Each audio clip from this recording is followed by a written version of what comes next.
What's up, guys? Bachman's Garage back at you again with another TTR build update. I'm going to go a little more in depth on some of the things that the TTR is more infamous for, and some of the things that I've done to fix it, and or what I've done to the bike so far, and what's about to come to this bike as well. First off, you can clearly see plastics and seat are all back on it for the most part. You have rear fender, side panel, seat, gas tank. I still have not purchased a front fender or front number plate, and this side panel is off because I have the air box in, but I do not have a new air filter in. It is ordered, it's on the way in the mail basically, so all I have to do is pull that strap off, pull the cover off, slide the cage out. Actually, I think I have the cage sitting over there somewhere. Yeah, it's sitting over there. Put the new air filter on the cage, slide the cage in, and then put the cover back on. So that's that. Things I've done to it so far, obviously, it has the BBR 150 big bore kit with the performance cam. Valves were all gone over, made sure everything was in spec. I header wrapped my exhaust, and obviously this isn't the best for filming purposes, but yeah, I header wrapped it all the way to the back in there.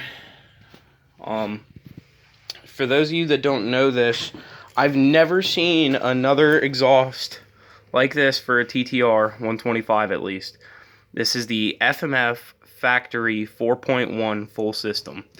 The canister on it is very short. The majority of other FMF ones I see on TTRs come out to like here, and they're obnoxious looking, and the hole in the end of it's only about this big. This has an inch and I think inch and a half or inch and a quarter hole or exit hole. So this thing sounds really mean for its size. Besides that, I got the ugly black scuff off the side of it that my buddy wrecked it. Back tire's in good enough shape. I'm gonna run it for a while. It is gonna get a new front tire and tube. I readjusted my brakes so the brakes work now. They did before, but I moved the chain cams all the way forward because it's getting a brand new chain. So whenever I put the new chain on, whatever slack I can't take out by removing a link, I will then adjust it accordingly. And then I'm gonna have to readjust my rear brake because I'm keeping the drum brake. For a drum brake, this bike stops very good. TTRs were always known for having decent brakes, except for the models that have the drum brake in the front. But this one did not from factory because this is the big wheel edition. This was the most luxurious TTR model that you could get. And it still is the same model, it's just a little older than the newer ones, obviously. It's the LE, but on the manual it says it's an LEW.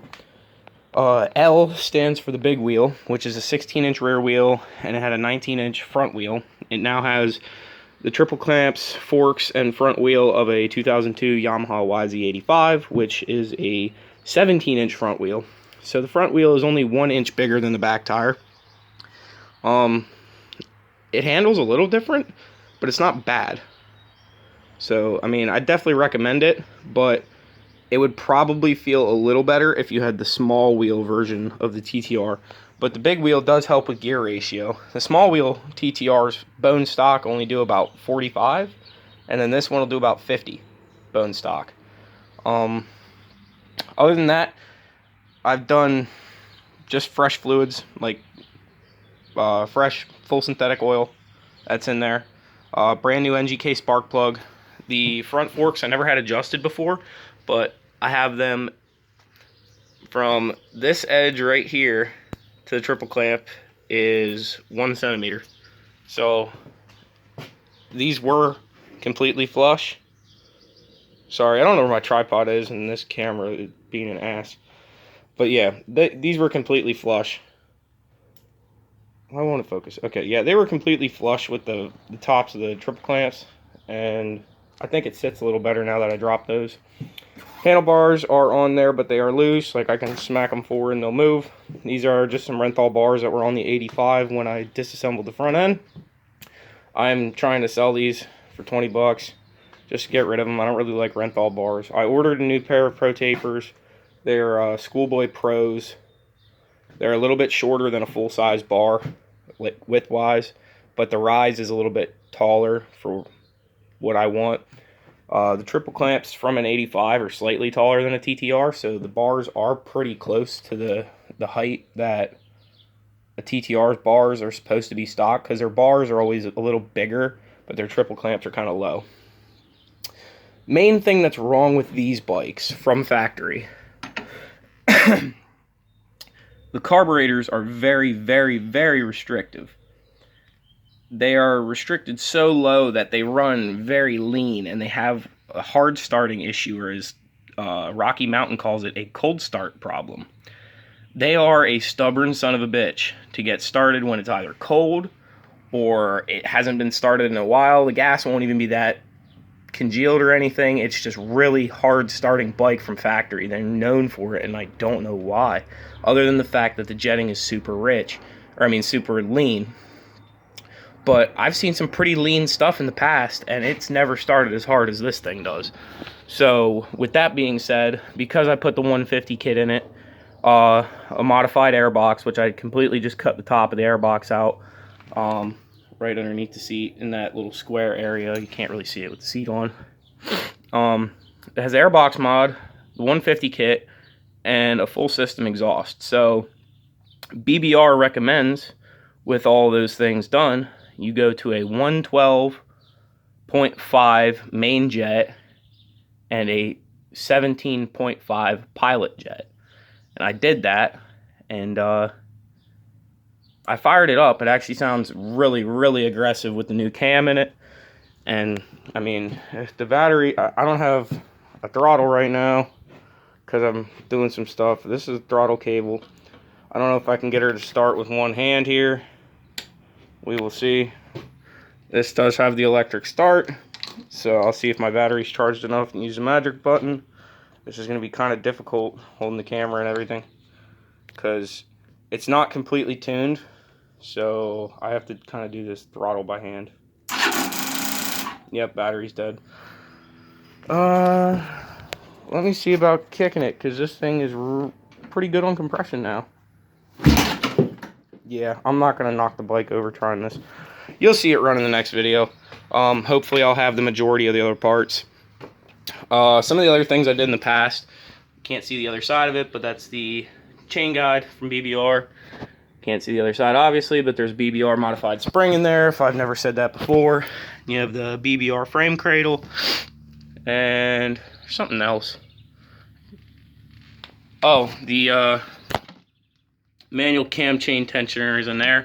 I don't remember what brand it is, but they're recommended for the 150 kits because they the chain guide is on a weird angle. It's kind of like bent in, but at the top of it has like a lip on it, so the chain doesn't pop over off of the cam or something. So with the automatic tensioners, they have a tendency to like bounce on higher RPM, so these will keep everything taut, but you have to kind of go over them and make sure everything is tight. That's pretty much what I've done to the bike so far, guys. I have a couple little things that I did here and there, like I had to put some connectors on my trickle charger. This runs down all the wiring here.